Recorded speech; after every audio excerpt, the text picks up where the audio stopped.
Kia ora everybody, Chris Farhi here from the Bayleys Insights team, joined here today by Ankur Dakwale, also from the Bayleys Insights team, to have a chat about the biggest news in the New Zealand real estate sector over the past week. So Ankur, let's get into it. Yeah, so what's happened in the past week in the New Zealand and international real estate markets? Well, first of all, Formosa Golf Course. Yep. It's now going to have 3,000 apartments and terrace houses. There's a plan change that's been lodged by Russell Property Group. They are looking to develop the 255 hectare site in Beachlands. So over the next 10 to 15 years, we'll probably see a big chunk of that being developed. Well, what does that mean for the golf course? The golf course will still be a part of it. It's actually being reduced from an 18-hole golf course to a 9-hole golf course now. But they are putting some money into it, so it will still be a world-class golf course. Next up, Tauranga City Council is selling a set of elder housing villages to Tauranga for an amount of 17.2 million. And so quick background on this is that it involves 7 villages, and that as part of the transaction, Tauranga is also committing to investing $32 million into upgrading and redeveloping the villages over the next 25 years.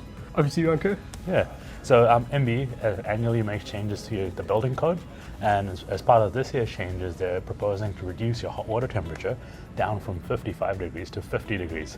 But the more interesting one is that because we're seeing more intensification of building happening now, they're proposing to have interconnected smoke alarms. So that means that all the new builds, your smoke alarms will not be individually placed now. They'll be connected throughout the building, similar to what commercial buildings have. That's pretty interesting. It sounds quite convenient, I guess, and good for safety. So. Yeah. And so next up, Air New Zealand announced that they'll be moving their headquarters out to the airport. And so this impacts between 500 and 600 staff who are currently based at their CBD offices on Hinau Street.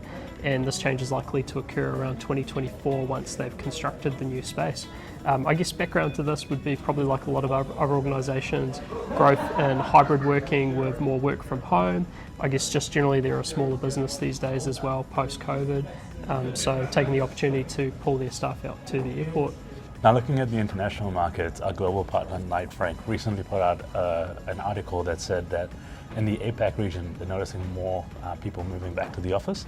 So they track about 23 cities, and in 21 of those, they've noticed stable rents over the last quarter. And because of high vaccination rates and people moving on from the pandemic, they're noticing more people coming back to the office. And you're also noticing that these large to mid-sized corporations putting a lot more emphasis on ESG considerations. So they want a cleaner, greener office to come back to as well. Next up, an interesting one in Sydney with our global partner Knight Frank marketing the first set of new strata offices into the Sydney market in more than a decade. And so quick background on this is it's 350 George Street, and the project involves converting 49 serviced apartments into 42 strata commercial units. And so those are being sold down as individual, basically like office suites, which is kind of interesting, and I guess shows the strength of that office suite market, which we're also seeing in particularly Auckland in New Zealand with this emergence of turnkey office suites. And so finally, just to wrap up, figured we'd talk about our property of the week. So Ankur, what's your property of the week? Yeah, so my property of the week is this beautiful beachfront property in Martins Bay up near Americana. It's been in the same family ownership since about 1850.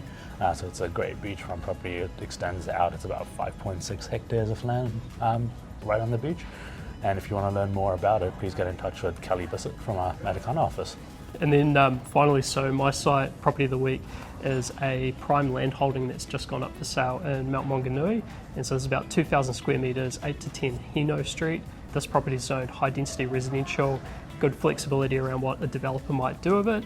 And so you can learn more about that property from Mark Walton, Simon Maxwell or Richard Wright from Bayleys Mount Maunganui or Bayleys Tauranga. And so that's it, we'll wrap it up here. So thanks, Ankur. Thanks, Chris. And we'll see you next time. See you, bye. Cheers.